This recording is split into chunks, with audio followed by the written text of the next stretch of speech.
एक बार एक बिल्ली थी। वो बहुत ही चालाक और चौकस थी और उसकी इसी चालाकी और चौकसी को देखकर चूहे भी सावधान हो गए थे और अब चूहे बिल्ली के हाथ नहीं आ रहे थे।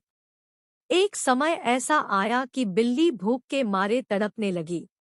एक भी चूहा उसके हाथ नहीं आता था, क्योंकि वो उसकी आहट सुनते ही तेजी से अपने बिल में छुप जाते थे।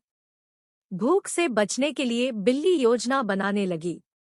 तभी उसके दिमाग में कुछ आया और वो एक टेबल पर उल्टी लेट गई। उसने सभी चूहों को यह सोचने पर मजबूर कर दिया कि वो मर चुकी है। सारे चूहे बिल्ली को ऐसे लेटा हुआ अपने बिल से ही देख रहे थे। उन्हें पता था कि बिल्ली बहुत चालाक है, इसलिए उनमें से कोई भी चूहा अपने बिल से बाहर नहीं आया। लेकिन बिल्ली भी हार मानने वालों में से नहीं थी। वो बहुत देर तक उसी टेबल पर उल्टी लेटी रही। धीरे धीरे चूहों को लगने लगा कि बिल्ली मर चुकी है। वो जश्न मनाते हुए अपने बिल से निकलने लगे।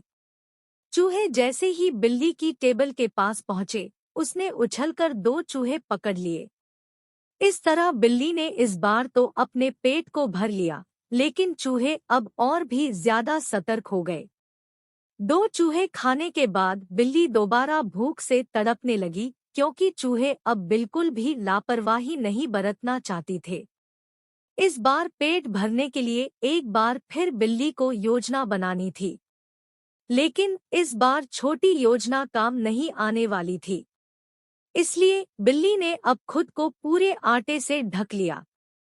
चूहों ने सोचा कि वह आटा है और उसे खाने के लिए आ गए। लेकिन एक बूढ़े चूहे ने उन्हें रोक दिया। उसने ध्यान से आटा देखा तो उसे उसमें बिल्ली का आकार दिखने लगा। तभी बूढ़े चूहे ने हल्ला मचाना शुरू किया। उसने कहा, सब अपने बिल में चले जाओ। यहाँ आटे में बिल्ली छुपी है। बूढ़े चूहे की बात सुनकर सारे चूहे अपने बिल में चले गए। जब बहुत देर तक एक भी चूहा बिल्ली के पास नहीं पहुंचा, तब बिल्ली थकने की वजह से उठ गई। इस तरह बूढ़े चूहे ने अपने अनुभव से सारे चूहों की जान बचा ली।